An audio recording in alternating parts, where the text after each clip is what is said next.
DB Cooper एक ऐसा इंसान जो आसमान से गायब हो गया।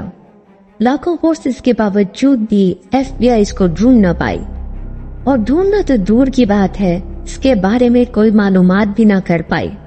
हो सकता है आपने डीबी कूपर से रिलेटेड और भी वीडियोस देखी हों, मगर मैं आज आपको कुछ ऐसी बातें और सीक्रेट्स बताऊंगी जिन्हें जानने के बाद आपका दिमाग घूम जाएगा। और मैं आपको ये भी बताऊंगी कि इतिहास यानी हिस्ट्री का सबसे मिस्टीरियस पर्सन कभी एग्जिस्ट ही नहीं करता था। तो बांध लो अपना सीट बेल्ट, क्योंकि हम जाने वाले हैं आज पैराशूट पे और जानेंगे आज डीबी कूपर के बारे में। सबसे पहले तो हम जानते हैं कि डीबी कूपर ने ऐसा क्या कारनामा किया था कि FBI इसके पीछे पड़ी हुई थी। नॉर्थ वेस्ट ओरिएंट एयरलाइंस की फ्लाइट 305 प्लेन था बोइंग 727 एयर 1971। ये फ्लाइट पोर्टलैंड से सीटल जाने वाली थी और इस अमेरिकन फ्लाइट को डीबी कूपर ने हाईजैक कर लिया था। एक बंदे ने पूरी फ्लाइट को हाईजैक कर लिया, लेकिन कैसे? ये काम किया था डैन कूपर ने। इस नाम से इस बंदे ने फ्लाइट बुक करवाई थी। वो प्लेन में सबसे लास्ट सीट पर बैठा हुआ था कि कोई भी पैसेंजर इसका चेहरा देखकर याद ना कर पाए। इसने फ्लोरेसन नामी एक फ्लाइट अटेंडेंट को अपने पास बुलाया और उसको एक लेटर दिया। उस लेटर में लिखा था कि मेरे पास एक बॉम्ब है, असली वाला बॉम्ब। मैं इस फ्लाइट को हाईजैक कराऊं, लेकिन मेरी कुछ डिमांड्स हैं। उसके बाद उसने टीना नामी एक और फ्लाइट अटेंडेंट को अपने पास बिठा लिया और फिर उससे इसने करवाए फोन कॉल्स पायलट। इसने कहा कि मैं पायलट्स के आगे अपनी डिमांड रखूंगा ताकि पायलट्स लोगों तक मेरी डिमांड पहुंचाए। उसने पायलट को अपनी डिमांड्स बताई। उसकी सबसे पहली डिमांड थी उसको सीटल पहुंचने तक $2 लाख कैश चाहिए थे, और साथ में उसने 2 पैराशूट की मांग की। उसने सीटल एयरपोर्ट पे अपने प्लेन को रिफ्यूल करवाने की भी डिमांड रखी।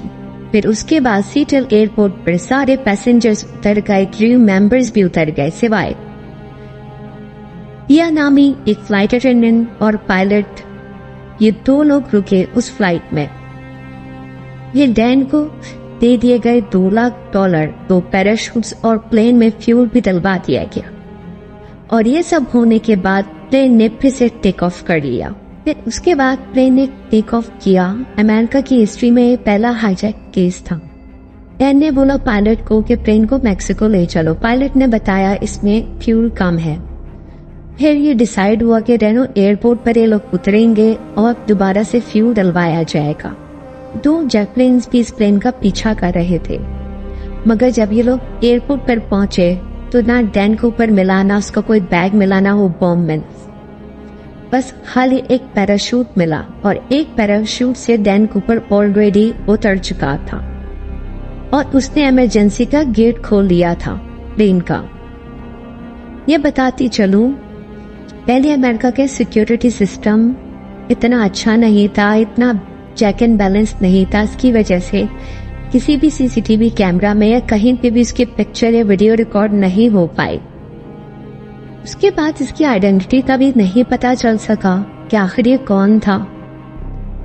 उतने समय किसी ने उसको देखा ही नहीं, क्योंकि जेट प्लेन्स की स्पीड हद से ज्यादा तेज थी। मगर FBI वालों ने काम किया था कि हम नोटों पर कुछ मार्क्स लगा दिए थे, जिससे वो नोट कहीं पे भी इस्तेमाल होते तो FBI वालों को फौरन पता चल सकता। लेकिन ना वो नोट मिले, ना कोई बैग मिला, और काफी छानबीन के बाद लोगों ने ये समझा कि डीबी कूपर की डेथ हो चुकी है।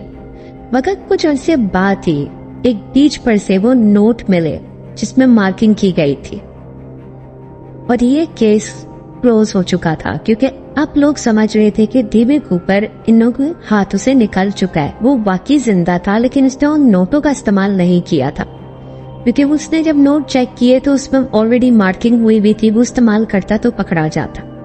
मगर बाज लोगों का मानना ये भी है कि ये शायद एयरप्लेन वालों की ही कोई साजिश थी, या उसी स्टाफ वालों का ये काम था, क्योंकि ये भी तो हो सकता है कि डीबी कूपर नामी कोई शख्स हो ही ना, ये एक फैंटेसी हो।